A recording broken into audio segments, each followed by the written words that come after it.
Boletín electrónico de información sobre el fenómeno de las sectas y la nueva religiosidad número 569 de la Red Iberoamericana de Estudio de las Sectas. 1. Una cuarta parte de los españoles, más permeables a las sectas. Fuente, Servimedia. En España hay unas 400.000 personas que están vinculadas a grupos sectarios y de nueva espiritualidad, pero la gran preocupación de los expertos va más allá de una pertenencia grupal, propia del sectarismo clásico. Según datos oficiales, entre el 20 y 25% de la población es más permeable y tiene cierto interés por temas como la astrología, el esoterismo, la adivinación y las terapias alternativas. El caldo de cultivo del sectarismo. Así lo alerta en una entrevista a Servimedia el sacerdote Luis Santamaría, miembro de la Red Iberoamericana de Estudio de las Sectas, RIES, y que trabaja junto a otras entidades para desenmascarar estas situaciones, como la Asociación para Proteger al Enfermo de Terapias Pseudocientíficas, APTP, Redune, de Prevención contra el Sectarismo y Ayuda sobre Grupos de Manipulación Psicológica y de Riesgos contra la Salud, y el Observatorio de Pseudociencias de la Organización Médica Colegial. Es una cifra preocupante porque es el caldo de cultivo. No significa que todas estas personas pertenezcan a grupos sectarios ni acudan a sus actividades, pero es un público objetivo de todas estas propuestas, concretó Santamaría, en referencia a esos porcentajes de interesados por esos nuevos ámbitos, frente al declive del sectarismo clásico. En su web, la APTP, asociación fundada por el padre de un joven que murió tras abandonar un tratamiento médico de leucemia por la asesoría de un curandero y que hoy dirige una doctora en biomedicina, enumera en un listado esas prácticas entre las que incluye el Reiki, el Shiatsu o las flores de Bach, además de la homeopatía o la acupuntura, aunque subraya que no todas están al mismo nivel. Derivas sectarias. Santamaría, no obstante, advierte de que esas terapias tienen un alto riesgo de deriva sectaria y de generar una dependencia, porque ofrecen algo positivo y bueno, como puede ser lo ecológico, la salud y la meditación, pero no es más que un señuelo a la población para cubrir temas de espiritualidad. Según explicó este experto a Servimedia, esto se debe a que estamos en una época de crisis, pues, aunque el ser humano es el mismo de siempre, tiene las mismas necesidades afectivas, espirituales, de sentido de la vida, de situarse ante la realidad, de afrontar los problemas y los golpes de la vida, las personas tienen una serie de necesidades que ahora no están cubiertas en el ámbito de la familia, la religión y las instituciones. Y aunque en esos ámbitos pseudocientíficos están entrando gente de todas las edades, el sacerdote percibe especial peso en mujeres que tienen unos 40 años de edad. Finalmente, este miembro de RIES ofrece algunos consejos para ayudar a las personas que caen en esas prácticas, que pueden ser de todos los estratos sociales, y buscan soluciones a la tríada clásica de salud, dinero y amor, como ocurre, subraya, hasta con políticos y grandes empresarios que acuden como clientes habituales a videntes. Esos consejos pasan por estar muy cerca siempre de esa persona y presunta víctima para que sepa que su familia y redes familiares y sociales la apoyan y ayudarle a pensar por sí misma. La confrontación directa suele ser contraproducente, concluye. 2. Millones de mexicanos dan culto a la Santa Muerte. Fuente, Expreso.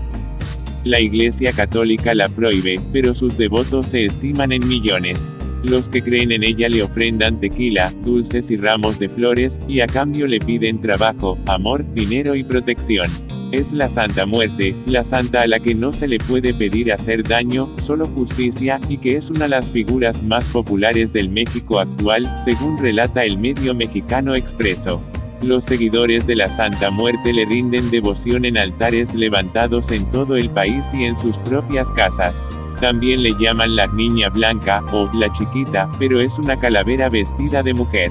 Tiene un aspecto tenebroso, pero bajo esa sombra de espanto sus fieles buscan consuelo y ayuda. Considerar una imagen de la muerte como una santa, es un absurdo, ha dicho el cardenal Norberto Rivera, ex arzobispo primado de México. Todo cristiano, se supone, está a favor de la vida y no de la muerte. Según algunos, en 2016, durante su visita a México, el Papa Francisco condenó su culto diciendo, hay tantos que seducidos por la potencia vacía del mundo, exaltan las quimeras y se revisten de sus macabros símbolos para comercializar la muerte. Pero la Iglesia Católica, dice este medio, está perdiendo la batalla contra la Santa Muerte, famosa por ser adorada por narcotraficantes, aunque en realidad es venerada por todo tipo de personas, desde obreros, policías, doctores y hasta maestros. Cada vez que los periodistas vienen a entrevistarnos, están buscando delincuentes pero no los encuentran, aclara Enriqueta Vargas, la ministra de uno de los santuarios de la Ciudad de México. Ha logrado tener entre 10 y 12 millones de devotos en sus 12 años de existencia pública, asegura Andrew Chesnut, autor de Devoted to Death, primer libro que se publica en inglés sobre este culto. Antes de 2001, se adoraba a la Santa Muerte en la clandestinidad de los hogares de sus seguidores, que montaban santuarios dedicados a la siniestra figura en sus armarios. Sin embargo, desde que Enriqueta Romero reveló el primer santuario público dedicado a la Santa en el barrio de Tepito, en la Ciudad de México, no tardaron en aparecer seguidores por todo el país, en Centroamérica y en ciudades estadounidenses con fuerte presencia de población latina como Los Ángeles y Houston. Chesnut incluso afirma haber hallado indicios del culto a la Santa Muerte en Japón, Australia y las Filipinas. No hay ningún otro movimiento religioso de reciente aparición capaz de competir con este crecimiento vertiginoso, concluye Chesnut. Si bien, fue en 2001 cuando se erigió el primer altar a la Santa Muerte en el corazón de Tepito, en la Ciudad de México, este rito poco aceptado en la modernidad posa sus orígenes en el México prehispánico. En la antigüedad, el equilibrio de la vida no podía darlo sino la muerte. Figura en la filosofía prehispánica como una divinidad, Mictlantecutli y Mictecacihuatl, dios y diosa de la muerte, protectores del Mictlán, en la cultura azteca, o Apoc, dios del Xibalbao inframundo, en la cultura maya. Como todas las energías que dialogan sobre el cosmos, la muerte fue un referente para ofrendar al menos desde hace unos 3000 años. Y el hecho mismo de venerarla tan frecuentemente resultaba un recordatorio para no temer a su carácter desconocido. A pesar de que recientemente se ha disparado en popularidad, a la Santa Muerte se le ha hecho referencia en la cultura mexicana desde tiempos de la colonia española. Cuando los colonizadores católicos trataron de evangelizar a los nativos de México, trajeron imágenes de la parca femeninos como una representación de la muerte. Sin embargo, las culturas maya y azteca ya tenían deidades de la muerte. Y así la figura esquelética fue adoptada en la cultura como una especie de Santa Muerte híbrida. Ella también es mencionada 2 veces en los registros históricos de la Inquisición a finales del siglo XVIII. Los indígenas adaptaron imágenes españolas de la parca en la Santa Muerte, provocando que los inquisidores católicos españoles destruyeran sus incipientes capillas. Después de eso, su veneración se mantuvo en la clandestinidad hasta que antropólogos encontraron a algunos de sus devotos en la década de 1940. Un aspecto peculiar sobre la cultura ancestral mexicana que interesa en el mundo, es el hecho de poseer a la muerte en la cotidianidad. La capacidad de reírnos y aceptarla con alegría como un destino, forma parte de una tradición milenaria que llevamos los mexicanos en la sangre. No sorprende pensar, por ejemplo, que los días 1 y 2 de noviembre se celebran a los muertos con flores y colores folclóricos. Pero el culto a la Santa Muerte fue más allá del papel metafórico, espiritual. El siglo XX fue testigo del nacimiento de un sincretismo extraordinario, donde el culto a la muerte y el catolicismo mostraron una versión alterna de una de tantas prácticas paganas de la época. La adoración de un esqueleto al que llamaban muerte, fue santificado al igual que un santo católico, ocultándose por siglos del señalamiento cristiano. Tuvo un segundo aire en los años 60, pero con las reformas creadas a la Ley de Asociaciones Religiosas y Culto Público, en los años, se popularizó oficialmente como un fenómeno religioso. Contrario a lo que muchos piensan, la figura de la Santa Muerte es un símbolo de justicia, mas no de venganza. La imagen que de ella se ha difundido en miles de réplicas de todos tamaños sostiene en sus manos una balanza de equidad. Su fin primordial es el de interceder a favor del milagro. Sus creyentes piden principalmente por amor, dinero, buena suerte y protección. Hoy en día alrededor de 5 millones de devotos mexicanos de la Santa Muerte portan su imagen en distintas formas peculiares. Collares, pulseras o tatuajes, en camisetas, en las paredes de sus casas, en la música y por supuesto en altares de todos tamaños. Y aunque el número de creyentes ha bajado considerablemente en los últimos años, y con la aparición de San Judas Tadeo, también, un santo de los milagros, la muerte sigue siendo un símbolo en la psique colectiva de México, hoy y siempre. 3. Nicaragua, una joven muere quemada en un supuesto exorcismo de un grupo evangélico. Fuente, BBC. Amanecía cuando sacaron a Vilma Trujillo de la iglesia Visión Celestial, una cabaña de madera oscura, donde la habían tenido encerrada durante casi una semana, y la amarraron a un árbol de guayaba. La mujer, de 25 años, había sido llevada ahí después de que empezara a tener alucinaciones y a hablar sola. Por su propio bien, le habían dicho. Porque las oraciones eran el antídoto para los demonios que la habían poseído. Lo cuenta Vicky Baker en BBC. Decía cosas raras, recuerda a su tía, Ángela García. Le dijo a su hermana que estaba embarazada que no iba a tener un bebé, sino una serpiente, cuenta. Lloraba, se arrodillaba, hablada del diablo. Nunca la había visto así, agrega. La familia era consciente de que Vilma necesitaba ayuda. Pero el doctor más cercano estaba a casi un día de camino desde ese puñado de casitas pobres dispersas en las selvas del noreste de Nicaragua conocido como el Cortezal. Así que, a falta de médico, mandaron a llamar al joven pastor de la iglesia evangélica a la que la joven se había sumado recientemente. Juan Gregorio Rocha, de 23 años, les dijo que podía ayudar. Junto a sus seguidores la guió por el camino lodoso que lleva hasta la iglesia Visión Celestial, la que se alza en un rincón solitario de una colina ubicada a 1 hora de camino. Ahí la tuvieron durante días, sin darle agua ni alimentos, mientras miembros de la iglesia rezaban por ella.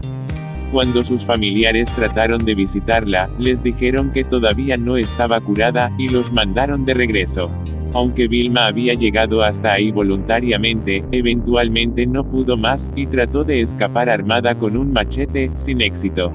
Y en la 6ª noche, uno de los miembros de la congregación dijo haber tenido una revelación divina, Dios le había enviado el mensaje de que los demonios podían ser expulsados con fuego. Entonces, Juan Rocha empezó a organizar las cosas, ayudado por una docena de creyentes. Algunos empezaron a construir una pira, otros fueron a buscar más leña. Fue en este punto cuando sacaron a Vilma y la amarraron al árbol de guayaba que estaba al lado de la hoguera. A día de hoy no está claro si la empujaron al fuego o si este creció hasta envolverla, pero pronto las llamas empezaron a arañarle la piel. Me voy a morir, gritó la joven, según su hermana de 15 años, quien estaba rezando en la iglesia cuando escuchó los gritos. Paralizada por la conmoción, la adolescente también oyó como sus mayores exclamaban que pronto Vilma iba a resucitar, libre de todo tormento. Pasaron horas antes de que uno de los miembros del grupo rompiera filas y le dijera a su hermana que corriera a buscar ayuda. Contexto del suceso. El Cortezal no aparece en Google Maps, ni siquiera en la mayoría de los mapas locales. Ubicado en plena montaña, en un lugar donde todavía queman selva virgen para crear tierra cultivable, no cuenta con electricidad, ni teléfono, ni policía, ni doctores. Por no tiene ni siquiera una tienda. Rosita es la ciudad más cercana a El Cortezal. Para llegar tuve que viajar 10 horas desde el pueblo más cercano, Rosita, 2 horas en un 4x4, 4 horas a pie y más de 2 horas a lomo de mula. La señal de celular es casi inexistente, confinada a unos pocos lugares en las zonas más elevadas. Eso significa que el único lugar donde la hermana de Vilma podía conseguir ayuda era la granja de su tía. Así que corrió por los senderos llenos de maleza, subiendo y bajando, hasta que llegó sin aliento y casi sin poder hablar. La quemaron, fue lo único que atinó a decir. El grupo de rescate encabezado por el padre de Vilma, Catalino López Trujillo, llegó al lugar a mediodía cuando las últimas llamas todavía ardían. Catalino encontró a su hija desnuda con quemaduras en el 80% de su cuerpo. Apenas consciente, ella le pidió agua. Sus sobrinos le ayudaron a llevar a la joven a la casa de Ángela. Y una vez ahí, Vilma encontró fuerzas para tratar de tranquilizar a su lloroso hijo de 5 años. Los pastorcitos me bautizaron, le dijo. Catalino luego juntó a varios parientes, tíos y sobrinos para improvisar una camilla con 2 palos y una hamaca. Todos emprendieron camino antes del amanecer del día siguiente, cargándola durante 12 horas por montes y ríos, luchando para no resbalar en los lodosos caminos de la selva. Cuando finalmente llegaron a Rosita, los doctores inmediatamente se dieron cuenta que las heridas eran demasiado graves para ser tratadas localmente. La llevaron al aeropuerto, ubicado a unos 30 kilómetros de distancia, y desde ahí por avión hasta la capital, Managua. Pero ya era demasiado tarde. Vilma Trujillo García murió el 28 de febrero por causa de un edema pulmonar, con sus pulmones llenos de sangre, e insuficiencia orgánica múltiple. Cronología. 15 de febrero de 2017, Vilma Trujillo García es llevada a la iglesia. 21 de febrero, a las 5 en punto a.m., encienden la hoguera, su padre Catalino López Trujillo, la encuentra a mediodía. 22 de febrero, Vilma es llevada de El Cortesal a Rosita. 23 de febrero, traslado por vía aérea a Managua. 28 de febrero, Vilma muere en el hospital. ¿Por qué la quemaron? Pocas huellas quedan ya del crimen que se produjo en El Cortesal. Donde estuvo la hoguera ahora crece abundante hierba y maleza, regadas por una temporada lluviosa que aquí dura más de 6 meses. Solo una rama chamuscada y algunas pulgadas de cuerda deshilachada dan constancia del horror que Vilma Trujillo padeció aquí. Nicaragua no es ajena a los crímenes violentos, pero también es uno de los países más seguros de Centroamérica, por lo que el supuesto exorcismo sacudió a la nación. En cuanto se supo lo ocurrido, numerosos medios se trasladaron a Rosita, uno de los 3 pueblos del llamado Triángulo Minero, donde cazadores de fortuna han estado buscando oro desde principios del siglo XIX. Y las cámaras de televisión capturaron al confundido pastor con una camisa rosa y una gorra celeste, con apariencia mucho más joven que sus 23 años, sentado en la parte de atrás de una camioneta mientras era interrogado por un grupo de combativos periodistas. ¿Por qué la quemaron?, le pregunta uno, poco antes de que se lo lleve la policía. No, corrige Juan Rocha. Fue cuando íbamos a orar, ella se suspendió en espíritu, se suspendió y cayó en el fuego, explica. Y mientras contesta una pregunta tras otra, hay una reveladora interrupción. Uno de sus colaboradores, su cuñado, Franklin Jarquín, mira fríamente a la cámara y dice, es que ella cometió un error ante Dios. Ella falló, porque ella tenía un compañero de vida y cometió un error con otro hombre. Tanto Juan Rocha como su hermano, Pedro José, su hermana, Tomasa, y el esposo de esta, Franklin Jarquín, fueron acusados por secuestro y asesinato. Los mismos cargos también se formularon en contra de una quinta participante, la mujer que dijo haber recibido la revelación sobre el uso de fuego, Esneida del Socorro Orozco Telles. Los 5 acusados fueron condenados a penas que van de los 30 a los 36 años de cárcel. Cuando el caso llegó a juicio en Managua, los asistentes dijeron no haber visto evidencia de remordimientos por parte de los acusados, todos 20añeros. Y cuando el 9 de mayo el juez los sentenció a penas de 30 y 36 años de cárcel, también los acusó de haber actuado con alevosía, saña y abuso de confianza. Pero el crimen partió a El Cortesal. El compañero de Vilma, que estaba de viaje en el momento del asesinato, se fue a vivir a otra parte, llevándose con él a la hija de 2 años de ambos. El primer hijo de Vilma, producto de otra relación, está viviendo con el hermano de esta, mientras que Juan Rocha y sus hermanos dejaron a sus 10 hijos al cuidado de sus padres. Esneida Orozco Telles, que estaba embarazada en el momento del juicio, ahora está criando a su hijo en la cárcel. Ángela cuenta que le dijeron que si testificaba en el juicio le iban a quemar la casa y en varios de sus testimonios la familia parecía contenida como si quisiera proteger a uno de los acusados. Aquí las amenazas de muerte no son solo palabras, me explicó luego un nicaragüense. El juicio capturó la atención de numerosos medios. Hubo una gran conmoción, reconoce Ángela con una voz suave que canta hasta las palabras más pesadas. Por su propia seguridad, ella se fue a vivir a más de 100 kilómetros de distancia, a San Miguel de Casa de Alto, de donde es originaria su familia y donde Vilma está enterrada. Tuvimos que dejar nuestras cosechas, que se perdieron. No teníamos nada para comer, cuenta. La orgullosa matriarca ahora está de regreso en su casa, pero dice que las tensiones aumentan a medida que se acerca el aniversario de la muerte de Vilma. Me cuenta que una semana antes de que nos viéramos, empezó a notar que un hombre armado sospechoso andaba rondando, despertando su sensación de malestar. Una tarde, durante la semana, encuentro su casa llena con familiares de todas las generaciones, desde su último nieto, a quien acunan en la hamaca de la esquina, a su propia anciana madre que supervisa una olla de arroz que se cuece sobre una estufa de leña. Fuera la ropa se seca guindada en alambres de púas mientras un pequeño cerdo trata de entrar a la sala, decorada temporalmente para una celebración católica. Únicamente Vilma y su hermana menor se habían pasado a la iglesia evangélica. Sus padres y la mayoría del resto de la familia son católicos, y Ángela dice que las muchachas querían empezar de nuevo, tal vez recobrar algo de esperanza, luego de la muerte por cáncer de su madre. Vilma se había volcado a participar en los encuentros y cantaba en el coro. El joven pastor, por su parte, era el hijo de un campesino de la localidad, pero había completado algunos años de escuela. Y a la gente mayoritariamente analfabeta de El Cortesal les parecía lo suficientemente capacitado para dirigir la iglesia Visión Celestial, construida pocos años antes en tierra donada por un benefactor local. Cuando habla de Vilma, Ángela sonríe con cariño. Era tan amable, tan servicial. Todo el mundo habla bien de las personas después que se mueren, pero es verdad, dice. Vilma vivía en la casa de al lado, donde hacía dulces, queso fresco y pan, para la venta. Trabajaba más que la mayoría, asegura Ángela. Nadie nunca sabrá qué estaba afectando a Vilma en las semanas antes de su muerte.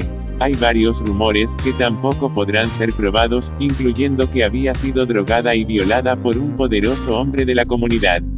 Eso fue lo que hizo que la iglesia la acusara de haber tenido relaciones sexuales fuera del matrimonio, sin hacer diferencia entre violación y adulterio. Le pregunto a Ángela si puede confirmar el rumor, pero me dice que no. Lo he oído, pero nadie me ha dicho nada, dice. Su hermana adolescente no quiere hablar de lo que ocurrió en la noche del exorcismo. Yo no le pregunto nada, dice Ángela. Ella no quiere hablar. Su hijo pequeño, que la vio regresar toda quemada, también mantiene silencio sobre el tema. Pero Ángela dice que los dos están bien. Muriel Gutiérrez, que trabaja para una organización de mujeres en Rosita, no está segura. Se preocupa sobre todo por la hermana con la que pasó algo de tiempo en los días que siguieron a la muerte de Vilma.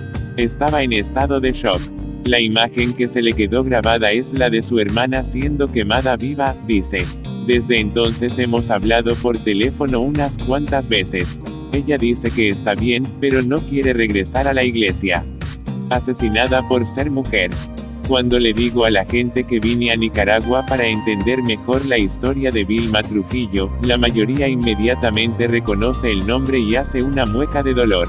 Oh, sí, eso fue horrible, horrible, dicen, sacudiendo la cabeza. La cobertura del caso fue intensa, con actualizaciones constantes en las portadas de los periódicos y los noticieros de la noche. Las conferencias de prensa de la policía fueron transmitidas por Facebook Live. Cuando el portal El 19 Digital hizo un resumen de hechos lamentables que marcaron la historia de Nicaragua durante el 2017, la muerte de Vilma ocupó un lugar destacado. El hecho puso en alarma a miles de nicaragüenses, quienes desconcertados por lo ocurrido se sumaron al dolor de la madre de la fallecida y sus hijos, se lee en el resumen. En ese artículo, como en la mayoría de la cobertura local, la muerte de Vilma fue calificada tanto de asesinato como de femicidio, una palabra que en las sociedades machistas de América Latina por lo general describe algo más complejo que el simple asesinato de una mujer. Para las feministas, el femicidio es mucho más que el asesinato de una mujer. El femicidio es un crimen de odio, dice enfáticamente Magalí Quintana, mientras apaga la colilla de su cigarrillo. Significa que te mataron porque sos una mujer. Tal vez fue tu pareja, tal vez fue luego de haber sido violada o atacada sexualmente, explica. Quintana es una veterana luchadora a favor de los derechos de las mujeres y ayudó a fundar el grupo Católicas por el Derecho a Decidir cuando, hace 12 años, el aborto fue declarado completamente ilegal en Nicaragua, incluso en casos de violación o cuando el embarazo pone en peligro la vida de la mujer. En la actualidad, el grupo también hace campaña contra la violencia de género y tiene su oficina en una tranquila calle de la capital, Managua. Cuando las visito, en diciembre, Magalí justo está terminando un boletín con un sombrío resumen de fin de año que incluye un conteo de los femicidios. Según Católicas por el Derecho a Decidir, fueron 51 en 2017, incluyendo el de Vilma. Usar la palabra femicidio ayuda a hacer el problema visible, dice Magalí. Pone de manifiesto la desigualdad en una sociedad donde los hombres son los que deciden cómo vivís y morís. El término fue acuñado por la feminista estadounidense Diana Russell en la década de 1970, en un esfuerzo por destacar la larga historia de muertes por motivos de género, desde la quemadura de brujas y los asesinatos de honor, a la muerte de mujeres abusadas por causa de enfermedades de transmisión sexual o abortos fallidos. Pero el término en realidad despegó después de la ola de violencia en contra de las mujeres de Ciudad Juárez, México, en la década de 1990. Por toda América Latina y el Caribe se han producido esfuerzos por tratar de tipificar al femicidio, o feminicidio, como un crimen específico. Y 18 países de la región, incluyendo a Nicaragua, han sucumbido ante la presión. En Nicaragua el femicidio ya es un crimen específico. Mientras estoy en el país se produce otro caso, una mujer de 20 años, supuestamente asesinada por su novio, guardia de seguridad, a las afueras de un centro comercial. Testigos dicen que después de dispararle 6 veces sopló triunfante el cañón de su pistola. El gobierno inmediatamente promete analizar restricciones para la aportación de armas del personal de seguridad, pero Quintana dice que el problema no son las armas sino una forma de pensar, la idea de que los hombres son los dueños de los cuerpos de las mujeres y que pueden disponer de ellas cuando no hacen lo que el hombre quiere. Fue entonces el de Vilma un caso de femicidio. Técnicamente, no, porque según la ley nicaragüense este crimen solamente puede ser cometido por alguien que haya tenido relaciones íntimas con la víctima. Pero las activistas argumentan que si Vilma hubiera sido un hombre no la habrían encerrado, negándole agua y alimentos para quemarla después, pues el pastor no se habría sentido autorizado a tratar a un hombre así, y si lo hubiera hecho otros en la comunidad seguramente habrían protestado. Y más importante aún, apuntan, Vilma fue castigada por haber tenido sexo fuera del matrimonio. En las sociedades machistas no solo hay un doble estándar para hombres y para mujeres cuando de adulterio se trata, sino que incluso se culpa a las mujeres cuando han sido violadas. La calle principal de Rosita está llena de ferreterías, minimercados y bares en los que se puede dejar guardada la pistola en un casillero mientras se canta al karaoke. Hay taxis y motocicletas que pululan por entre los baches y vendedores de helados en bicicleta que constantemente hacen sonar una campanita para atraer nuevos clientes. El colectivo Gaviota está al final de la calle, justo enfrente de un vetusto estadio de béisbol y enfrente de una colina desnuda, devastada por los mineros y abandonada después. La oficina es austera con las paredes llenas de pósters de salud pública que ofrecen información o consejos sobre VIH, embarazo adolescente y violencia de género. Soy mujer y tengo derechos, dice uno de ellos, en español y un idioma indígena local. Este es el grupo de mujeres dirigido por Muriel Gutiérrez y otras 2 madres solteras, su propia madre y Brenda Miguel, una representante de la comunidad indígena Mayaña. En 2017, Rosita tuvo el récord de muertes violentas en el país, en su mayoría como resultado de conflictos por tierras. Pero los ataques en contra de mujeres también fueron un problema. Y para Gutiérrez, en la lucha contra la violencia de género, la mitad de la batalla es obtener el apoyo de la comunidad. Como ejemplo menciona un caso reciente en el que un hombre atacó a su esposa con un machete, porque ella se rehusaba a tener relaciones sexuales. Después de una larga rehabilitación, ahora puede caminar, más o menos. Pero Gutiérrez considera es acaso un éxito porque los vecinos espantaron al atacante cuando oyeron los gritos y decidieron testificar en su contra en el juicio, lo que permitió enviarlo a prisión. No vamos a acabar con la violencia contra las mujeres si la gente no reconoce este tipo de cosas como violencia, dice. La gente lo ve como algo normal, como una forma de ponerle orden a las mujeres que se portan mal. Una de las formas con la que Gutiérrez trata de cambiar mentalidades es con su programa de radio en la estación comunitaria Radio Huracán, el que se transmite 2 días a la semana. Durante 1 hora recibe llamadas telefónicas sobre diversos temas tabú como aborto, derechos de la comunidad LGBT y trabajo sexual. Me lleva al estudio, donde los estantes están llenos de viejos casetes con etiquetas como éxitos tropicales, baladas de amor y reggaemanía.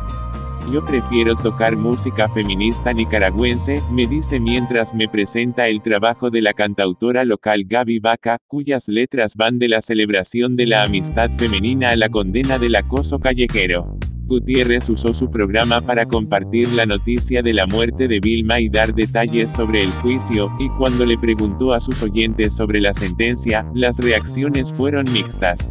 Alguna gente llamó para decir que la violencia había sido brutal y que estaban de acuerdo con el juez. Pero otros dijeron que no estaban de acuerdo y otros ni siquiera entendían por qué estábamos dedicándole tiempo al asunto. Durante el último año ha regresado varias veces a El Cortesal para visitar a los parientes de Vilma y ofrecerles apoyo. Dice que el asesinato también ha tenido un profundo efecto en las comunidades aledañas. La gente empezó a decir, tené cuidado. No dejes que lo que le pasó a Vilma te pase a vos, dice. Ahora le ponemos más atención a la forma en la que se practica la religión. La reacción de las Asambleas de Dios. El superintendente de las Asambleas de Dios en Nicaragua, Rafael Arista, responde al teléfono con un tono de cansancio en la voz, dejando en claro que preferiría no tener que volver a hablar sobre Vilma Trujillo. Está tratando de ser receptivo, pero exhala profundamente. Nada más le pregunto sobre Juan Rocha, el pastor de la Iglesia Visión Celestial de El Cortesal. Desgraciadamente fue la prensa la que empezó a usar la palabra pastor, suspira. No teníamos ningún pastor con ese nombre. Fueron los periodistas los que empezaron a decirle pastor y eso fue porque querían ensuciar el nombre de las Asambleas de Dios. Rocha era más un predicador laico que un pastor, continúa. Y la Iglesia Visión Celestial, aunque parte de Asambleas de Dios, no era lo que podríamos llamar una iglesia organizada. Él la definiría más bien como una potencial, futura iglesia. Está claro que está perdiendo la paciencia con mis preguntas, aunque no he hecho más que empezar. En más de 100 años nunca había ocurrido nada como esto, me dice irritado. Porque no mencionan las cosas buenas que hacemos, como construir casas y manejar escuelas para sordos. Efectivamente, las Asambleas de Dios tienen muchos proyectos de ese tipo. Yo vi una de esas escuelas para niños sordos en Managua. Está ubicada al lado de las oficinas de las Asambleas de Dios y de la Universidad Martín Lutero, que también es financiada por la organización. Fundadas en el estado de Arkansas, Estados Unidos, en 1914, las Asambleas de Dios actualmente tienen más de 67 millones de miembros en 200 países. En Nicaragua tiene más de 600.000 seguidores, equivalente al 10% de la población. Y sus operaciones e iniciativas de caridad son financiadas por sus miembros, a los que se anima a donar el 10% de sus ingresos a la iglesia. Ángela García dice que incluso Vilma le daba al pastor un porcentaje de lo que ganaba vendiendo dulces. La iglesia se opone vehemente a las relaciones sexuales fuera del matrimonio, el aborto y la homosexualidad. Tal vez ninguna otra área de pecaminosidad ha provocado tanta devastación y decadencia en nuestro mundo, dice en su sitio web de las relaciones sexuales que se dan fuera de los matrimonios monógamos, heterosexuales y vitalicios. Pero Asambleas de Dios no es la única iglesia evangélica que ha crecido exponencialmente en Nicaragua. Incluso los pueblos más pequeños tienen varias iglesias con diferentes tonalidades. Mientras, el porcentaje de la población que se identifica como católica ha pasado del 90% a aproximadamente un 50%, según datos del Pew Research Center. Por lo pronto, mi conversación con el pastor Arista deja en claro la versión oficial sobre el caso de Vilma Trujillo. Para empezar, Juan Rocha no era un pastor reconocido. Pero, además, las Asambleas de Dios no practican exorcismos violentos. Después de eso, sin embargo, el mensaje resulta inesperado. Cada vez que pregunto sobre Vilma o su familia, Arista expresa simpatía por los perpetradores. Primero dice que sus sentencias fueron excesivas, luego sugiere que podrían ser inocentes. En mi opinión, esta joven puede haberse tirado ella misma al fuego, dice. Porque no creo que 5 personas que están rezando vayan a ponerse todas de acuerdo para tirar a alguien a las llamas. Buena parte de la entrevista de 1 hora la dedica a arremeter contra los medios, a los que acusa de haber exagerado los aspectos más sensacionalistas del caso. Dice que se debería poner más atención en los niños de los 5 jóvenes padres condenados. Está claro que hay mucha gente a la que no le interesa el sufrimiento de los niños que se mueren de hambre. Lo único que interesa en las noticias es una mujer muerta y desgraciadamente, eso ya es pasado, dice. Es innegablemente horrible que tantos niños se hayan visto afectados por el caso. Los padres condenados están en una cárcel lejos de su hogar, lo que hace casi imposible que sus familiares puedan visitarlos. Pero el pastor Arista lo ha hecho. Le pregunto entonces por los hijos de Vilma, también los va a visitar.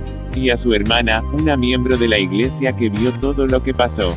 Fuimos una vez pero no pudimos cruzar el río. Les pasamos algunas cosas pero, sí, estamos atendiendo a todos los niños, asegura. La familia, sin embargo, dice no haber sabido nada de ellos. Cuando terminamos de hablar, me dice que hay suficientes pruebas de que, esa loca, se quemó ella sola. No profundiza, pero ninguna prueba en ese sentido fue presentada ante el tribunal. Cuelgo el teléfono algo desconcertada. No esperaba que asumiera algún tipo de responsabilidad personal por lo ocurrido, pero incluso después de la movilización y las protestas generadas por la muerte de Vilma parece sordo a los sentimientos de una buena parte del país. Cada vez que le di una oportunidad para mostrar algo de empatía hacia Vilma y su familia me topé con una pared. Pero manifestantes furiosos le tiraron piedras a la iglesia de las Asambleas de Dios en Rosita después de la muerte de Vilma. Y el pastor local, Saba Calderón Tovares, parece entender mejor el sentimiento popular.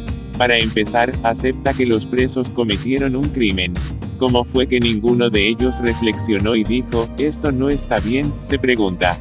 También acepta que es bastante probable que Vilma tuviera un problema mental en lugar de estar poseída por el demonio, por lo que no era necesario un exorcismo.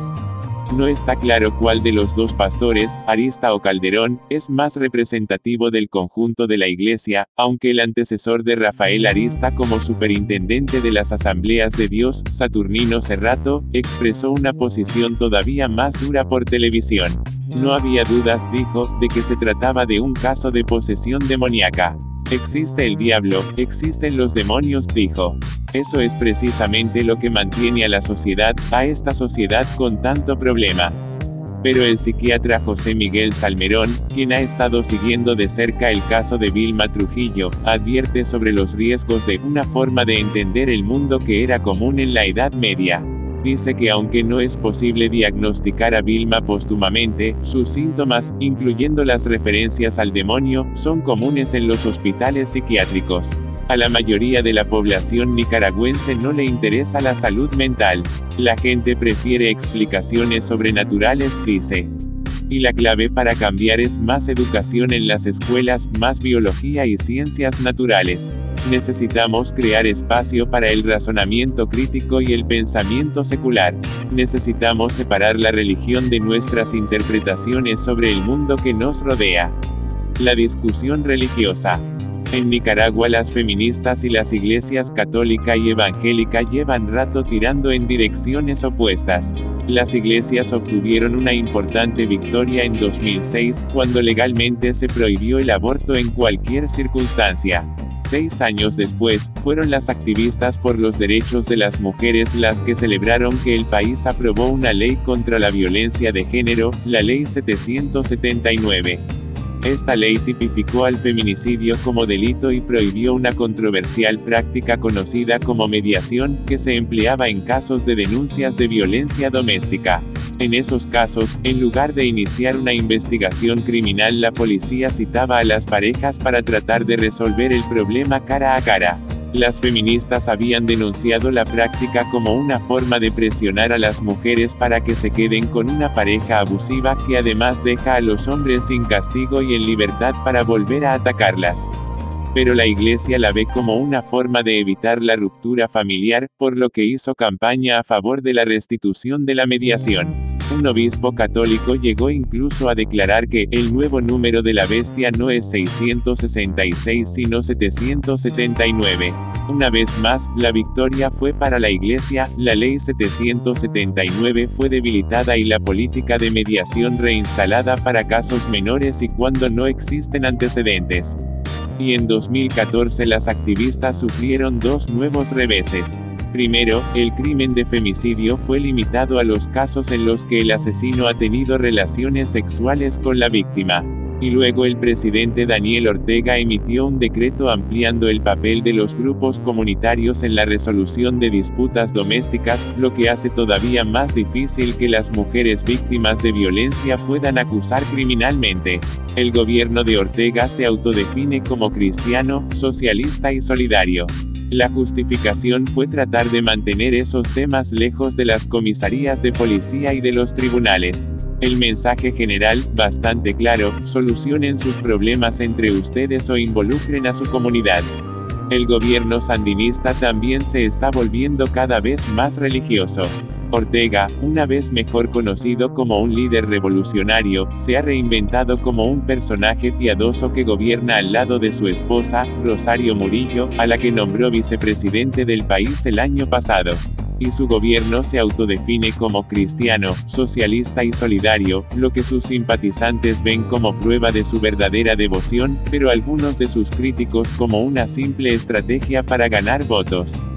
Después del asesinato de Vilma, sin embargo, el Parlamento nicaragüense aprobó una ley más favorable a las feministas que a la Iglesia, estableciendo el crimen de causar la muerte por fundamentalismo religioso, para el que se establece una pena de 25 a 30 años de prisión. Muchas activistas lo ven como un gesto vacío. Pero también hay otros, algunos incluso en la Iglesia, que creen que es un paso en la dirección correcta. La libertad religiosa no puede anular los derechos humanos básicos, dice Vernon Vance, un fraile capuchino que vive en el municipio de El Rama, en el Caribe sur nicaragüense. Vance también dice que ha visto los efectos dañinos del fundamentalismo en su propia parroquia, específicamente la creencia en el diablo, al que la gente responsabiliza por todo, desde el uso de drogas hasta la homosexualidad. La historia de Vilma parece un caso aislado, pero detrás del mismo hay un contexto fértil, social, económica y culturalmente, dice. En las zonas rurales donde no hay educación, la gente se apoya en la magia y la fantasía. Y cuando aparece alguien que sabe leer, esa persona tiene un poder enorme, explica. El pastor de El Cortezal, Juan Rocha, solo había llegado hasta el 4º grado, el nivel típico de un niño de 10 años, según su padre. Pero eso le bastó para ganarse el respeto de su comunidad. Es posible que algunos de los lemas visibles en la pared de su iglesia hayan sido escritos por él con todo y errores de ortografía. Otros claramente fueron escritos por miembros de su devota congregación. Yo soy el buen pastor, conozco a mis ovejas y mis ovejas me conocen a mí, se lee en uno de ellos. Que Dios bendiga su trabajo, Pastor Juan, dice otro. Vilma también sabía leer y escribir. Había llegado hasta 3er grado de primaria, pero tuvo que abandonar la escuela cuando quedó embarazada por primera vez. En opinión de Vance, es difícil separar los diferentes factores que la llevaron hasta su muerte: la falta de educación, la prevalencia de la violencia contra la mujer, el abuso de la religión y el estigma asociado a los problemas de salud mental. Es como una muñeca rusa, resume. Muriel Gutiérrez, sin embargo, cree que hay razones para la esperanza. Los vecinos que testificaron en contra del hombre que atacó a su mujer con un machete, por ejemplo. Pero además, recientemente hubo otro caso con semejanzas al de Vilma, pero con un final muy diferente.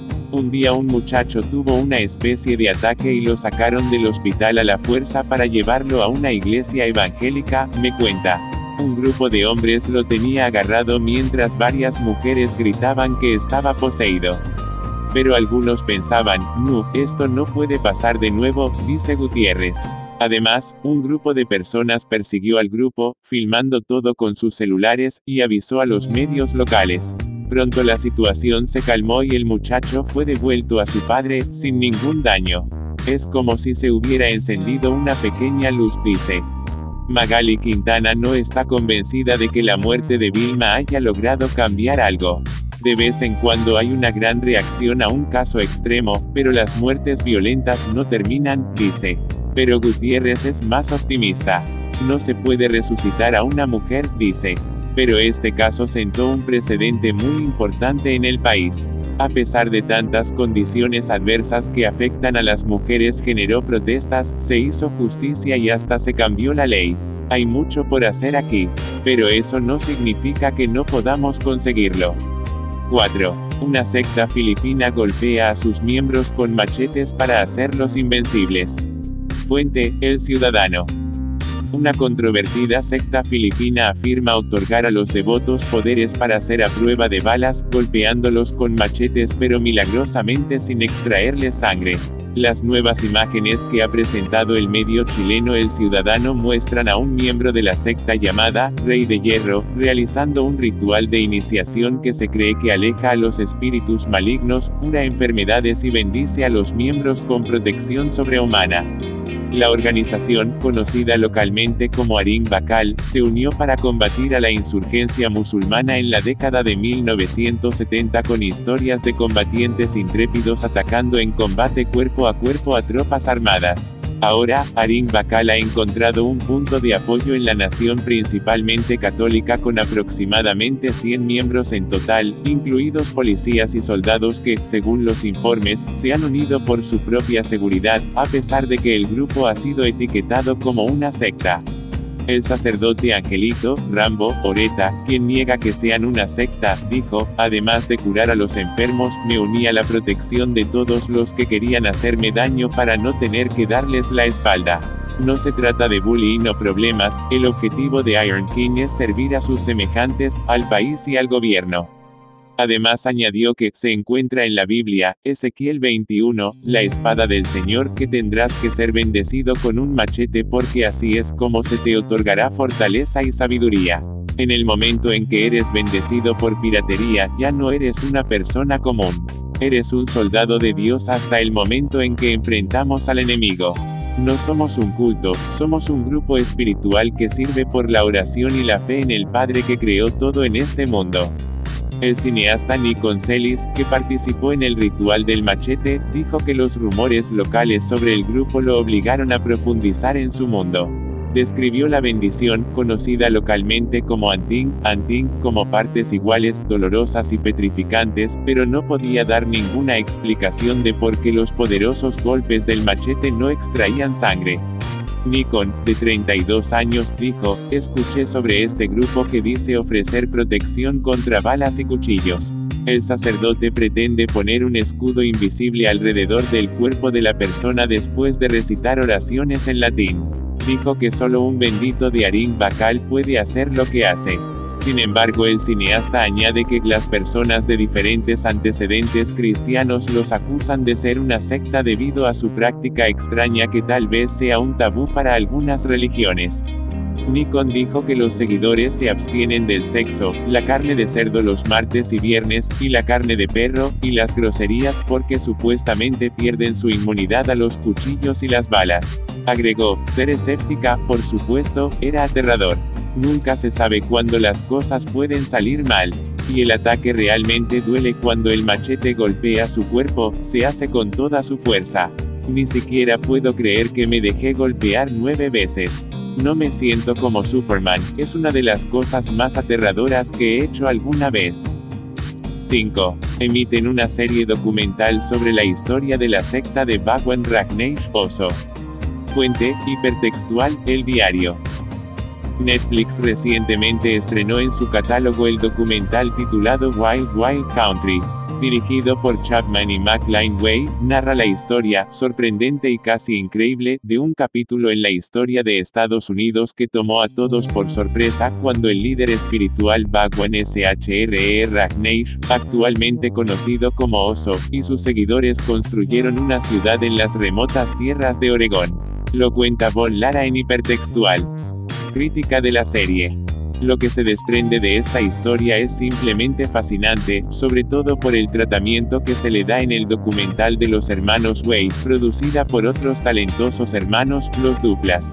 La serie documental Wild Wild Country se conforma por 6 episodios de 1 hora de duración cada uno. Lo que al principio parece una simple historia de una secta y las enseñanzas de su líder se transforma en un relato sorprendente de tolerancia e intolerancia, atentados, ataques mediáticos y físicos, intentos de asesinato, intrigas y mucho más.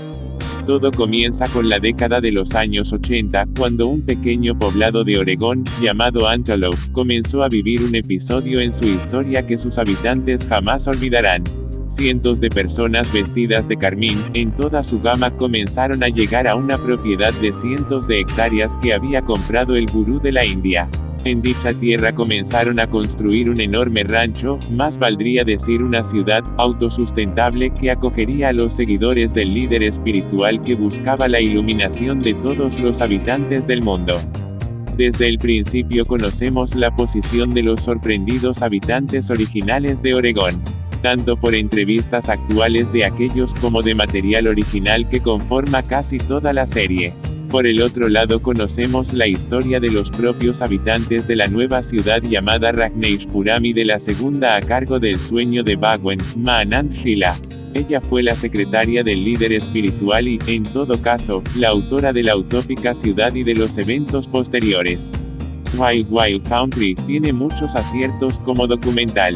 Nos muestra material original valiosísimo de todos los implicados y de momentos clave en esta intrincada historia. Además, sus creadores confeccionaron otro material a base de entrevistas en la época actual con los principales implicados, tanto de la comunidad de Rajneeshpuram como de los sorprendidos habitantes de Oregón, así como de las autoridades que persiguieron e investigaron a la comunidad. Y es que pronto nos damos cuenta de que se está hablando de una ciudad que se desintegró y de un líder que ya murió pero que su legado sigue cosechando frutos. Sin duda es una trama que nos cautiva y el documental paga muy bien las 6 horas que nos lleva a conocer esta historia tan sorprendente como fascinante. Otro acierto de este documental es que, contrario a lo que parece, se aleja de las enseñanzas de Bhagwan, aka Oso, y se centra en lo ocurrido a su alrededor, en las personas que forjaron su enorme imperio y en las muchas vicisitudes que atravesaron y de las que muchos no salieron limpios. Se trata, pues, de una impecable serie documental presentada por los hermanos Way. Tanto si no conoces del tema, si habías o no escuchado de Oso, como si eres un seguidor de su filosofía, este documental tiene cosas muy valiosas a través de sus episodios. Los temas ahí tratados son muy importantes e interesantes y son abordados de forma muy inteligente con una narrativa mucho más ligera de lo que podría pensarse. Wild Wild Country está disponible para todos los suscriptores de Netflix desde el 16 de marzo. La historia de la secta de Oso. En el diario, José Antonio Luna cuenta que Rajneesh, conocido como el gurú del sexo, se convirtió en líder de una religión con miles de seguidores para conseguir un hombre nuevo. Fueron acusados de múltiples intentos de asesinato, espionaje, e incluso de un atentado bioterrorista para intentar ganar unas elecciones. 1981, Oregón. Antelope, un pequeño pueblo situado en mitad de la nada con unos 50 habitantes, una oficina de correos, una escuela y una iglesia, se preparaba para recibir a miles de personas que romperían aquel clima apacible con el que su alcalde, John Silvertooth, describía el lugar. Ya vienen, y eso causará un gran problema, le indicaron. Las advertencias se quedaron cortas.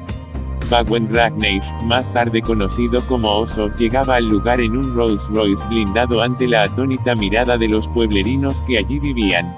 Junto a él, cientos de personas con túnicas naranjas que se comportaban de un modo extraño y veneraban su figura como si de un mismísimo dios se tratara. De hecho, es lo que era considerado un líder sobrenatural en busca de un nuevo hombre que no es cristiano ni maometano, sino alguien capaz de vivir en armonía con el resto, sin nacionalidad, con espiritualidad y alejado del materialismo. Era el comienzo de una religión New Age, el movimiento Oso. Con documentales como Making a Murderer o Going Clear, Scientology and the Prison of Belief pudimos comprobar que el terror y el miedo no solo son propios de la ciencia ficción. En ocasiones, lo más sorprendente e ilógico se encuentra en casos que aunque no lo parezca existieron de verdad. Con Wild Wild Country Netflix repite la jugada. En solo 6 episodios de aproximadamente 1 hora cada uno, vemos cómo una historia de culto al líder termina convirtiéndose en un relato oscuro de engaños, atentados e intentos de asesinato. Fue el inicio de una ciudad utópica, una que miles de fieles apodados como Sannyasin construyeron obedeciendo las órdenes de su profeta.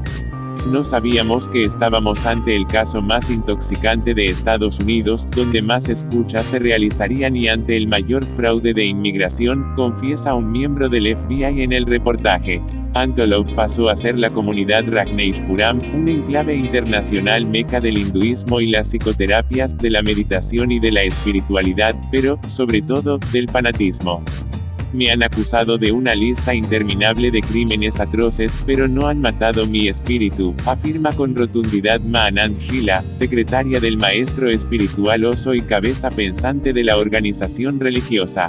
Fue responsable de organizar el colectivo como si de una gran multinacional se tratase, con capacidad para la autogestión y promoción de un movimiento que atrajo a personas de todo el mundo sin distinción de raza ni clase. Bhagwan Rajneesh fue un gurú hindú crítico con Gandhi y las religiones ortodoxas por considerarlas represivas y materialistas. El sabio propone algo nuevo, una religión que se adapta a la vida del individuo sin afectar a su ámbito privado, que no reprime el sexo como ha hecho las tradiciones, sino que lo transforma en algo más libre. Precisamente por ello, se ganó el apodo de "el gurú del sexo". A partir de 1962 empezó a dirigir campos de meditación que poco a poco, fueron ganando más adeptos. Aquella promesa revitalizadora y exótica se convirtió no solo en una atracción turística, sino en el germen de toda una nueva civilización regida por sus propias reglas y valores. Ejemplo de ello es Jane Sturt, una fiel creyente que también aparece en Wild Wild Country. Esta australiana decidió buscar una solución a sus problemas matrimoniales acudiendo a un psicólogo poco convencional. La solución a sus males, según este, pasaba por lo que definía como meditación dinámica. Es decir, un extraño baile seguido de saltos y gritos similares al Minuto de Odio visto descrito por Orwell en 1984. Después del caos, la liberación. Esther, sin ser demasiado consciente de ello, acabó metiéndose en una secta. Es una conexión que va más allá de la familia, es el amor, indica en el documental quien poco después se convertiría en abogado de la Fundación Internacional Rajneesh. Al igual que Esther, decidió ir a Bombay para ponerse en manos de la deidad y abandonar aquella vida tradicional y mundana, de la que ya estaba cansado. Oso hablaba de espiritualidad, capitalismo y sexualidad, era todo un revolucionario que como las mejores estrellas de rock conseguía llenar estadios con 30.000 personas. Pero para él, no eran suficientes. Por ello, un día decidió abandonar la India para expandir su nueva comunidad en un lugar apropiado, Estados Unidos. La responsable de hacerlo, Anand Sheela. Después de valorar distintas localizaciones, decidieron que el país de la libertad y las oportunidades era el adecuado porque su constitución recoge el derecho a practicar una religión. Lo primero era disponer de una superficie lo bastante enorme como para crear una nueva ciudad, y las 32.000 hectáreas del rancho Big Muddy, situado en Antolog, Oregón, parecían más que suficientes como punto de partida. No importaba que estuviera lleno de colinas ni el terreno escarpado y rocoso. Todo el trabajo estaba ahora en manos de los Sannyasin y de Oso, que se dirigió al lugar en un avión 747 con toda una planta reservada para él. No queremos hacer spoilers de Wild Wild Country, pero adelantamos que la gran marea de adeptos naranjas no se contentó con dominar el rancho. Comenzaron a tener problemas con el pueblo y se hicieron con la cafetería, la oficina de correos o incluso con su propio cuerpo de seguridad. De hecho, las pretensiones fueron incluso más allá y en 1984 se presentaron a las elecciones del condado de Wasco. Desde luego, no de forma democrática, fueron responsables de un ataque bioterrorista que provocó la intoxicación de 751 personas. La intención: incapacitar a gran parte de los votantes para vencer en las urnas. No obstante, esta fue solo una de las muchas prácticas llevadas a cabo por una secta convertida en grupo terrorista. El de Bhagwan Rajneesh es un claro caso de lo que Max Weber define como carisma rutinizado, conseguido a través de la burocratización. Al igual que ha ocurrido en regímenes totalitarios como el nazismo, la burocracia se convierte en el instrumento perfecto para legitimar actos de dominación de un líder. Los cuadros del gurú, su aspecto de sabio o incluso la propia indumentaria naranja son elementos de una gran maquinaria para construir una figura mitificada, frente a la que se actúa con fe ciega. Hasta tal punto que, como refleja Wild Wild Country, algo presentado como comunitario y trascendental acaba respondiendo a intereses privados sin importar quién se interponga por el camino. 6. La comunidad odinista de España dice contar con cerca de 20.000 miembros. Fuente: El Español. Los odinistas en España no cuentan con un censo oficial, aunque aseguran ser cerca de 20.000. Mientras aspiran a ser reconocidos por el ministerio como una religión arraigada, una periodista de El Español, Marta Espartero, participa en la ceremonia de la llegada de la primavera. Es mediodía en Navas de Jorquera, Albacete, y el viento arrecia, más que sopla. Pese a no encontrar ningún tipo de impedimento visual en los alrededores de este pequeño pueblo manchego, es difícil atisbar nada más que terrenos y terrenos de vides. Pero a las afueras, erigido entre brotes de uva, se levanta el único templo de España consagrado al culto a los dioses germanos: a Odín, a Thor, a Loki. La Escandinavia más espiritual tiene sede manchega. A 30 minutos a pie desde el municipio albaceteño, o a apenas 10 en coche, se encuentra el templo de Gaud. Pertenece a la Comunidad Odinista de España, COE, una religión neopagana, reconocida por el Ministerio de Justicia en 2007, que profesa la fe en Odín. Aunque pueda sonar extraterrestre. Los odinistas en España no cuentan con un censo que acredite con seguridad el número de seguidores de su credo, tal y como explican ellos mismos a la reportera. Es difícil reunirlos a todos. Pero las cifras que manejan hablan por sí solas. No hay 4 odinistas en nuestro país, sino que son entre 15 y 20.000 personas. Habla Manuel Garzón, granadino de 38 años y vicepresidente de la COE. El perfil de los odinistas españoles. El Español pasa con los odinistas españoles una jornada para celebrar una de sus ceremonias fijas en el calendario, el equinoccio de primavera. Es sábado 24 de marzo y, según el sol va llegando a su cenit, se arremolinan los fieles en torno al templo de Navas de Jorquera. La primera impresión nada más llegar es que se han venido al lugar más recóndito de La Mancha, nada a mano, sin carretera asfaltada, sin indicaciones viales para honrar a los dioses. La segunda, nada más poner un pie dentro del lugar de culto, es que los odinistas españoles poco tienen que ver con los vikingos. Olvídese de Chris Hemsworth encarnando a Thor en las películas de Marvel. También deje atrás la serie Vikings. Nos ha hecho daño, aunque a nivel particular nos pueda gustar. Tiene su parte buena y su parte mala, así se puede conocer nuestra fe y que alguien llegue a sentir la llamada, pero también genera un estereotipo de que somos un grupo de gente que ha llevado hasta el extremo el fanatismo por los vikingos. Y no cuentan a la reportera. El odinista español suele responder a 2 arquetipos, dependiendo de la zona geográfica de la que sea. En el Levante se considera hija de Thor gente joven, de menos de 30 años, con relativa paridad de género. Suelen haber sentido la llamada de Odín gracias a Internet, normalmente tras haber indagado en la cultura nórdica gracias a la música. Porque son rockeros y metaleros. Mucho. Los odinistas que han acudido a la celebración que va a atestiguar este periódico se corresponden con esta definición. Son integrantes de los kindreds, grupos locales o regionales de odinistas, el equivalente a las parroquias católicas de Murcia y Valencia. Por contra, está la mayoría de la comunidad. En el noroeste español, por la zona de Galicia y Asturias, hay gente más adusta, más circunspecta. Rondan los 50 años y son predominantemente hombres. Suelen tener familias ya formadas y son paganos desde hace 2 o 3 décadas. Ellos, además, suelen tener estudios superiores, detalla Garzón. Testimonios personales. Entre la docena de chavales que han peregrinado hasta Albacete para celebrar un blot, ceremonia ritual, a Ostara, diosa de la primavera, hay de todo. Chicos que apenas han cumplido la mayoría de edad, personas que rondan la treintena y que se encuentran en el apogeo de su vida laboral. Así son Pere, 19 años, y Dani, 30, o Sigur, como le llaman sus colegas de fe. El primero ha viajado desde Valencia, el segundo, desde Murcia. Yo era ateo recalcitrante, de los que no concebía la existencia de ningún dios y me reía de quien tuviera fe. Era un cabrón, para entendernos, confiesa, entre risas, Dani. Es un chico alto, grande, piel pálida y pelo oscuro. De profesión, programador. Pese al frío y al viento, se abriga únicamente con un gorro, que utiliza solo a ratos, y con una chupa de cuero negro. La sonrisa rápidamente aflora cuando habla de sus inicios como hijo de Odín. Fue hace unos 4 años. Pere, por su parte, se convirtió bastante más joven. Conocí el odinismo cuando tenía 15 años. Y lo hice como todos generalmente, a través de internet, sacando mucha información y escalando peldaños, cuenta. Su imagen contrasta con la de Sigur.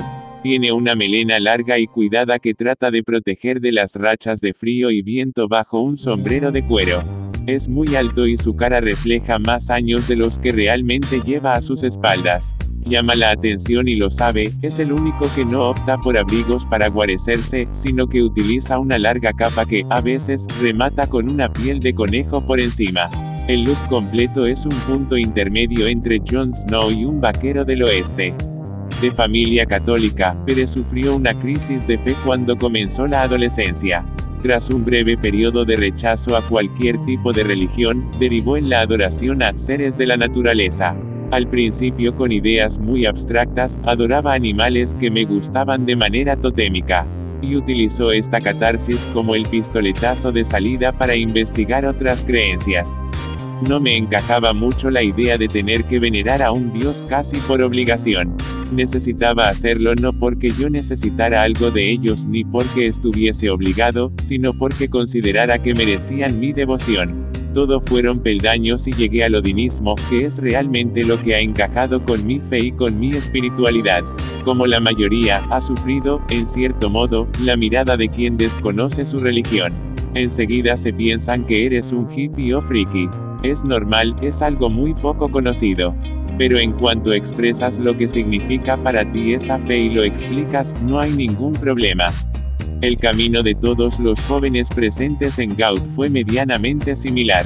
Es fácil comprender a unos chicos, espirituales, con una fe manifiesta que no encontraron cómo encajar en la religión en la que se les había criado y se toparon con un camino que no solo continuaba con sus gustos musicales, sino que podían actualizar a los tiempos que corren y adaptar a placer.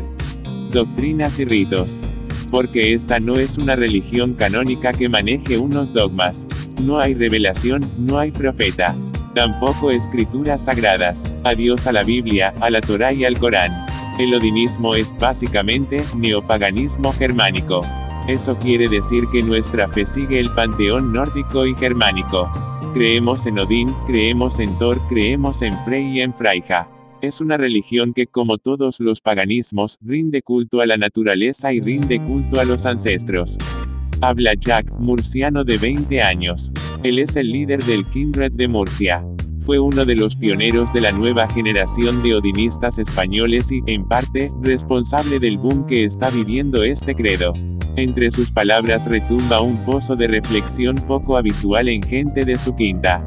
Experimentamos y vivimos ese lado de la religión como algo mucho más físico, mucho más carnal, muy centrado en el vitalismo y en el amor por lo que nos rodea en este mundo. Lo cierto es que, a simple vista, parece difícil disfrutar de la naturaleza en mitad de la nada albaceteña. En el templo de Gaut hace un frío impropio de la primavera que se pretende celebrar. Contribuye poderosamente el hecho de que no esté techado, a propósito. Los odinistas presentes se apiñan junto a las dos hogueras que han encendido entre las paredes del templo. Una la usarán como barbacoa, que la hora apremia. La otra será parte del ritual que tendrá lugar a la hora del crepúsculo. No es una elección despreocupada, quieren que la naturaleza, el anochecer, en este caso, juegue un papel protagonista en el rito. En el odinismo hay dos familias de dioses principales entre las 25 divinidades que conforman el panteón. Son los Aesir y los Vanir. El culto a los primeros está más relacionado con la guerra, la verdad, la justicia, la paz, la inteligencia, la energía. Los Vanir, en cambio, son dioses que encarnan arquetipos de la naturaleza como la fertilidad, las estaciones, el clima. Por eso ya, de base, hay una figura principal de la naturaleza dentro de la religión, explica Jack. Es verdad que nosotros, cuando hacemos nuestros rituales, suelen ser en off, que son casas de montaña o en algún bosque, siempre en contacto con la naturaleza. No nos gusta meternos en un sitio encerrado de culto, pensamos que nuestros templos y nuestros lugares de culto tienen que estar en contacto con la naturaleza y así podemos acercarnos. Así pues, no es necesario acudir al templo de Gaut para realizar una ceremonia odinista. Cualquier bosque, o entorno natural, serviría. Tampoco hay que formar parte de un kindred para ser odinista. Se puede ir por libre. Festividades hay muchas y generalmente van ligadas a los ciclos del año, cuando cambian las estaciones, los solsticios, los equinoccios. También las hay ligadas a la época de la siembra, de la cosecha. Las más importantes son los solsticios, Midsummer, verano, y Yule, invierno, detalla Jack. El templo, de paredes de piedra y con 3 amplias estancias divididas entre sí, lo construyeron los propios miembros de la COE poco a poco. El terreno en el que se asienta era una herencia familiar del presidente de la agrupación, Ernesto García. Él fundó la COE en 1981 y comenzó con la construcción del lugar de culto en 2006. El de Gaut fue, durante mucho tiempo, el único de Europa en estar activo. Ahora dispone de una sala principal con un amplio altar, y un espacio central preparado para hacer fogatas, acampar dentro y hacer noche. En la segunda zona hay un pequeño altar y 2 enterramientos de 2 odinistas. En la tercera estancia, un área de preparación para los Godi, los maestros de ceremonias que dirigen los ritos. El Godi del Kindred de Murcia, y quien oficiará el ritual de hoy, es José. Mi papel se podría asociar con uno sacerdotal, pero no es así realmente. El papel del Godi es el de un maestro de ceremonias y quien se encarga junto al Vidki de llevar una ceremonia para todo su Kindred. José llevará la voz cantante y actuará, grosso modo, de narrador y presentador. El Vidki es el usuario de magia. Los odinistas afirman que se puede conocer el futuro a través de las runas. El uso de las runas. Lo explica Pere, que es el Vidki de su Kindred en Valencia. Somos hombres y mujeres que tenemos la capacidad de interpretar mensajes a través de las runas.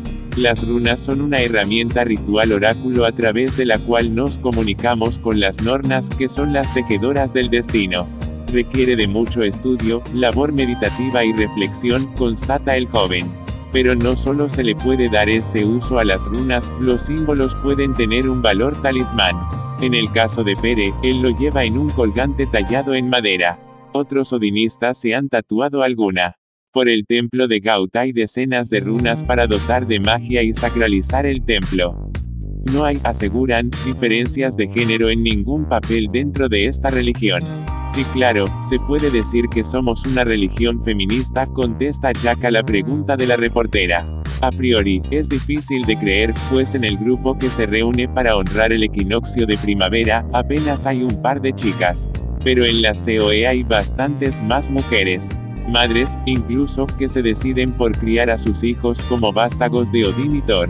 Pero en serio, de verdad, es tan real como que no somos vikingos, ríe el líder de los odinistas murcianos.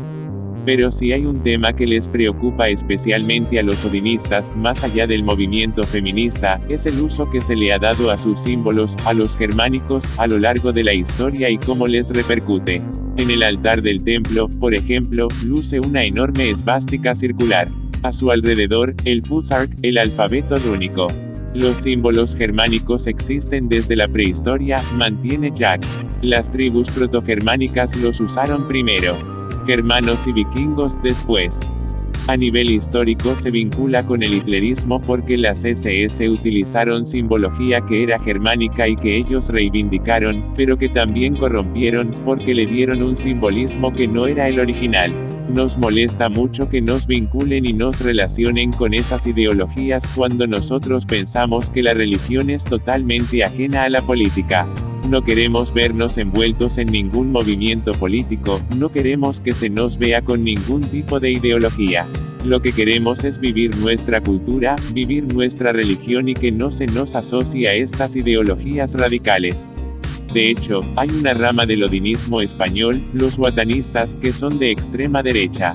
La COE no los reconoce como parte de la comunidad, desde nuestro punto de vista es un error, es algo completamente inadecuado.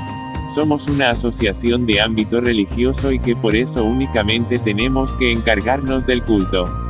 La búsqueda del notorio arraigo.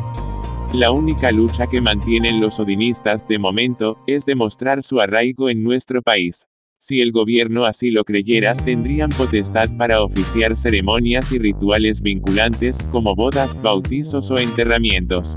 Que vaya un godi a un hospital a visitarte o a la cárcel. Ahora se pueden casar bajo esta religión, pero de manera simbólica a efectos legales. La última ley orgánica es completamente restrictiva a todas las religiones que quieran entrar a ser notorio arraigo. Las leyes son desorbitadas, tienes que estar en el censo 50 años, tiene que ser una religión que se haya trabajado en España en algún momento histórico, que sea una religión que se practique por X personas, hay muchas restricciones. Especialmente la de antigüedad, el odinismo es la religión pagana que más tiempo lleva en el censo español y apenas llevamos 20 años. Imagínate para estar 50. ¿No es más importante que se visibilice y que realmente se pueda demostrar que la gente es practicante de esta religión?, se queja Jack. Cae la noche en Albacete y se comienza a palpar la emoción. El frío y el helador viento no han sido óbice para perder el foco del viaje, la ceremonia en honor a Ostara. Pero, primero, hay que preparar las ofrendas a la diosa. En este caso, huevos. He aquí el origen de esta tradición en Pascua. Es como la Navidad, que son celebraciones que en origen eran paganas, confirma Pere. Ante el altar, Jack y José necesitan para la ceremonia un martillo, símbolo de Thor, runas, vino, a falta de hidromiel, la bebida odinista por excelencia, un cuerno para utilizarlo como copa, un cuenco para recoger las ofrendas y un tambor para hacer parte del ritual. 3 soplidos al cuerno y comienza el blot. Se hace el silencio. Los odinistas beben un trago de la copa cuerno y vierten algo del vino al suelo. En torno a la hoguera, el godi pronuncia un discurso alegórico de la primavera y le da las gracias a la diosa. Hail Ostara. Hail dioses. 7. ¿Cómo se originó el culto afroamericano, vudú, en Nueva Orleans? Fuente, ABC.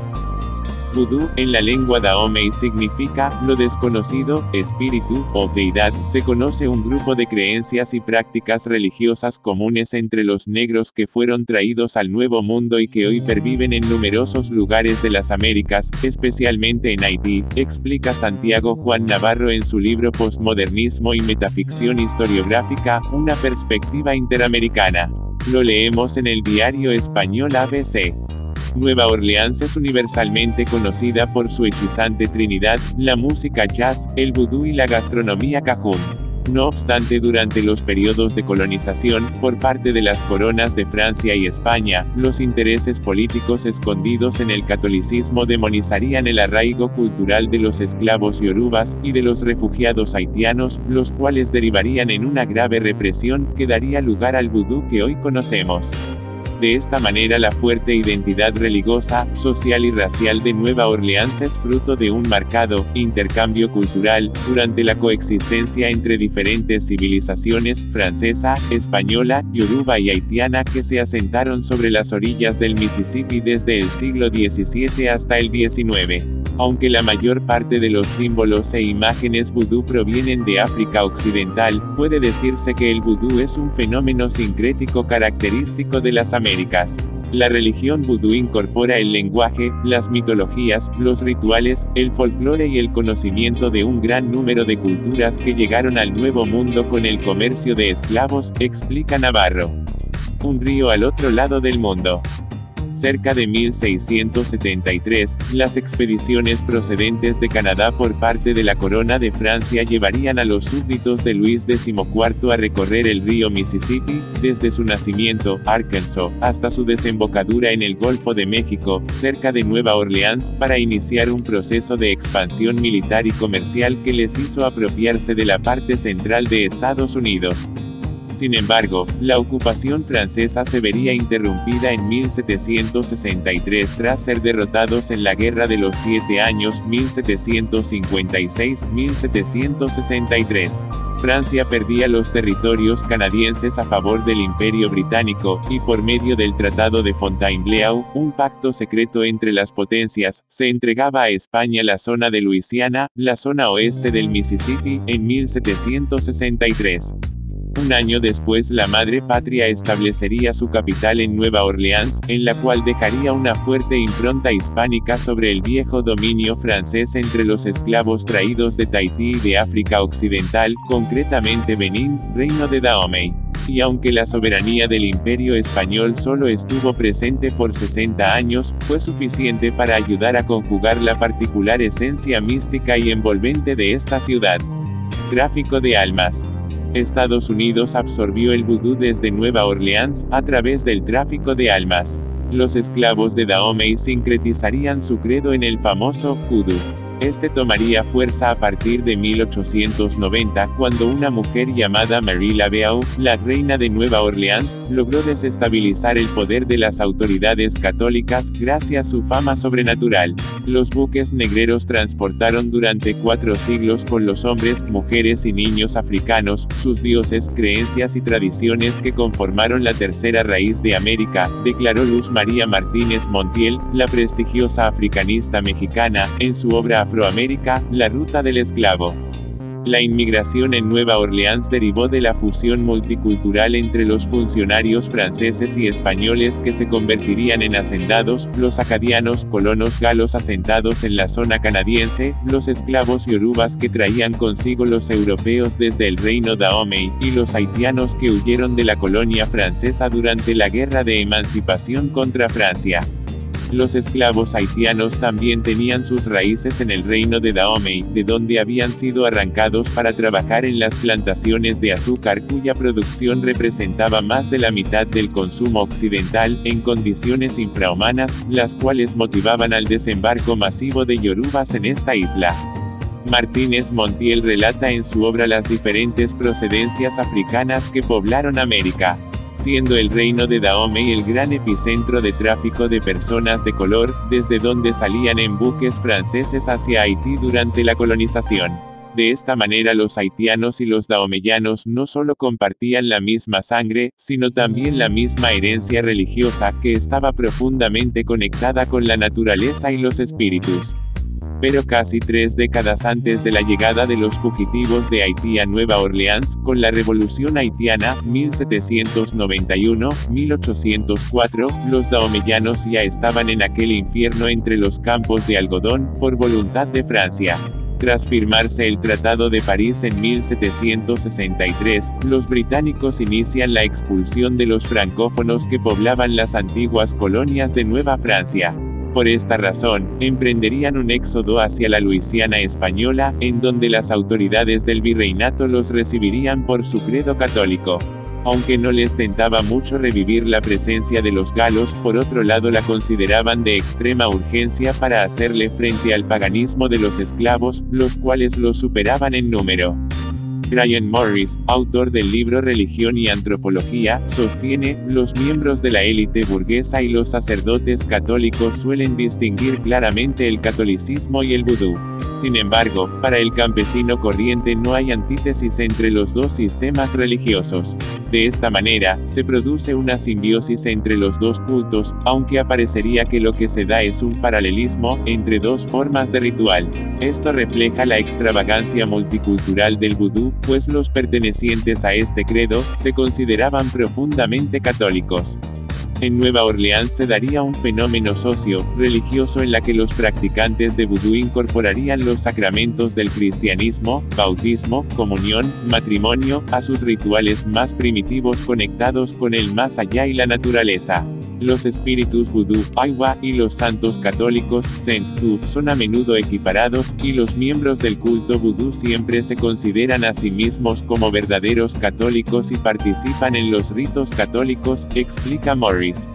De momento no existe ninguna autoridad que pueda asegurar si esto implicó una aportación al catolicismo o una deformación del mismo, sin embargo, no cabe ninguna negación acerca del enriquecimiento que generó esta particularidad.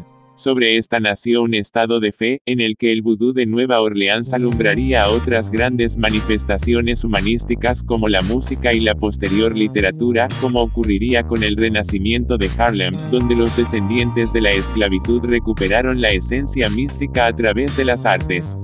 El papel de la Iglesia en la creación del vudú.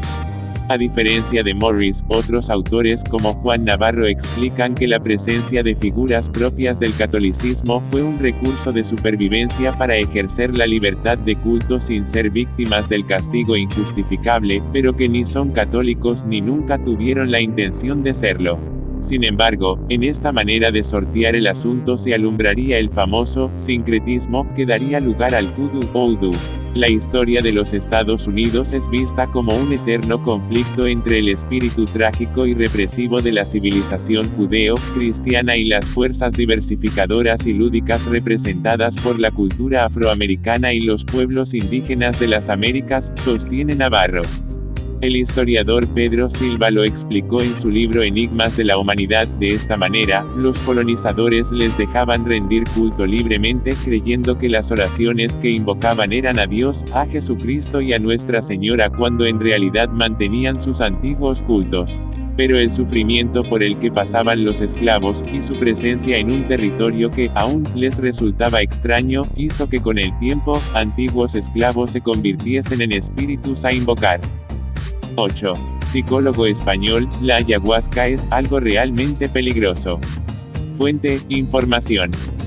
El yagé o ayahuasca es una bebida que se prepara a partir del compuesto de diferentes plantas, Liana banisteriopsis caapi, Psychotria viridis, Diplopteris cabrerana y Mimosa hostilis, y que actúa poderosamente sobre el sistema nervioso central, estimulando la producción de sustancias como la dopamina, la serotonina y la norepinefrina. Sus efectos son como un fuerte antidepresivo combinado con un potente alucinógeno, lo que genera distorsión de la realidad, y sinestesia como ver sonidos y escuchar colores. En otras palabras, algo realmente peligroso. Lo cuenta Jorge Martija, psicólogo, en el diario español Información. Originalmente el yagé lo empleaban, en sus ritos ancestrales, diversas comunidades de la cordillera andina amazónica buscando un significado espiritual. Sin embargo, en la actualidad se ha convertido en una moda, y se consume de forma, digamos, descontextualizada, es decir, imitando el ritual original, pero en otros entornos y por personas de otras culturas. El perfil típico del consumidor de yagé descontextualizado corresponde al de aquella persona de más de 30 años, con un nivel cultural alto, que necesita encontrar un verdadero sentido a su existencia, y respuestas a preguntas trascendentales, más allá de las que se le ofrecen en el entorno cercano.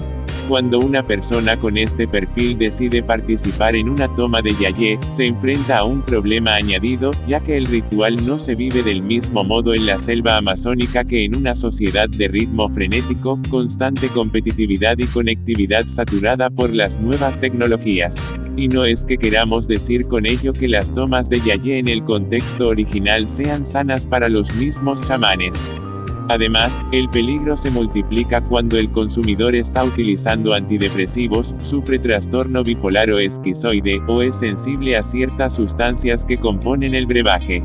También existe el riesgo de una sobredosis o de un síndrome serotoninérgico caracterizado por agitación, confusión, fiebre, vómito, diarreas, temblores, convulsiones. Pensemos que este síndrome puede provocar un coma y, en el 10% de los casos, la muerte. Además, entre quienes tuvieran predisposición para ello, puede estimular la aparición de una esquizofrenia o crisis psicóticas. Sus defensores afirman que la ingesta de yagé es una purga, una experiencia catártica y liberadora que puede abrir la posibilidad para una vida más consciente, más plena y satisfactoria. Y sí, ciertamente, la búsqueda de respuestas trascendentales resulta apasionante, en ocasiones necesaria, pero podríamos pensar que sería más plausible encontrar esas respuestas a lo largo del camino de la introspección, de la meditación, del acercamiento al otro, y del estudio, en lugar de buscarlo en la toma de un brebaje mágico un sábado por la noche. 9. Colombia, la policía advierte sobre las estafas de los brujos y chamanes. Fuente, RCN Radio. En Colombia, falsos brujos y chamanes piden altas sumas de dinero a sus víctimas para no hacer maleficios en su contra, tal como informa RCN Radio. Muchas personas buscan recuperar un trabajo, mejorar su situación económica, tener suerte en el amor, o en la mayoría de los casos, amarrar o hacer que regrese su pareja sentimental. Para eso buscan alternativas como la brujería o la magia negra. Sin embargo, la verdad es que estas actividades, más allá de mostrar resultados, exige que quienes acceden a ella paguen altas sumas de dinero, aún sin evidenciar hechos efectivos o incluso sin conocer a la persona. El mercado de la brujería ofrece supuestos beneficios como amarres, hechizos poderosos, magia blanca o negra, baños de suerte y unión de parejas. Según los brujos, los trabajos son totalmente garantizados. RCN Radio consultó a diversos brujos y chamanes que aseguraron que cualquier petición cuesta desde 450,000 pesos hasta 6 millones. Trabajamos con magia negra y huesos de muertos que hacen que se cumplan sus deseos. Luego de nuestro trabajo su pareja va a volver arrastrada a sus pies y su sueldo se va a triplicar. Según una víctima de estos chamanes o brujos, quien prefirió no revelar su nombre, la extorsionaron luego de quererse retirar por falta de dinero. Fueron a mi casa y sacaron un muñeco, me pidieron más plata y cuando me negué me dijeron que me harían un maleficio de mala suerte. Debido a esto, el Gaula de la Policía Nacional hizo un llamado a la ciudadanía para que no acceda a las pretensiones de personas como estas y en cambio denuncien. En manos de las autoridades están las denuncias de personas que aseguraron que estos brujos o chamanes habían abusado de su confianza y los habían estafado. Cifras oficiales revelan que las autoridades han evitado el pago de más de 3.500 millones de pesos por extorsión y además efectuado más de 500 capturas. 10. Detienen a un chamán que extorsionaba a sus clientes en Colombia. Fuente, La Boyanos. Abordaba a sus clientes en la vía pública, se hacía pasar por chamán, se ganaba su confianza y después, los extorsionaba exigiéndoles dinero a cambio de no cometer maleficios en su contra.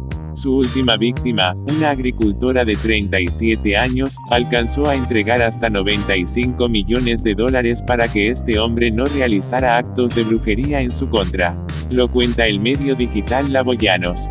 Alias el Brujo, un delincuente que llevaba varios años amedrentando a la comunidad de Florencia, Colombia, fue capturado recientemente en plena vía pública de dicho municipio de Caquetá, por uniformados de Gaula de la Policía Nacional cuando ofrecía sus servicios a la comunidad. Una denuncia contundente en su contra, las labores de seguimiento y el apoyo de la comunidad, permitieron la ubicación de este hombre de 37 años que, aprovechándose de la buena fe de las personas, las llevaba a su residencia con la promesa de librarlos de algún mal para, luego, ganar su confianza e iniciar la actividad extorsiva. Venía extorsionando a una gran cantidad de ciudadanos, comerciantes y personas del campo, especialmente dedicados al agro, a quienes amenazaba y traumatizaba diciéndoles que les iba a hacer un maleficio si no le pagaban altas sumas de dinero, indicó el director del Gaula, Brigadier General Fernando Murillo. Añadió que, aunque las investigaciones estiman un total de 10 víctimas, es muy probable que el número sea superior. Por lo anterior, invitó a la comunidad para que denuncien todos los casos que comprometen al capturado. A través del fenómeno de la extorsión siguen cayendo en Colombia mucha gente que en su ingenuidad y falta de conocimiento son estafadas a diario a través de diferentes modalidades que utiliza hoy por hoy la delincuencia común, dijo el uniformado. En tanto, la institución recomienda no tener miedo al momento de denunciar una estafa. Ningún falso brujo que recurra al fraude tiene poderes mágicos reales para hacerle daño. Detenerlos, no necesitarían recurrir al fraude. Desconfíe del profesional que ostente alegremente supuestos poderes paranormales. Desconfíe de aquellos videntes que por iniciativa propia se pongan en contacto con usted para advertirle de terribles desgracias que le esperan, de las que dicen pueden protegerle a cambio de dinero. Sospeche del brujo o vidente que pasa la consulta a un hotel o habitación alquilada. Procure siempre que la consulta sea en un lugar controlado. La RIES es una red de expertos y estudiosos católicos sobre el fenómeno sectario y la nueva religiosidad, presentes en España y Latinoamérica, y abarcando las zonas lusoparlantes. Pretende ofrecer, también con este boletín informativo, un servicio a la Iglesia y a toda la sociedad. La RIES no se responsabiliza de las noticias procedentes de otras fuentes que se cita.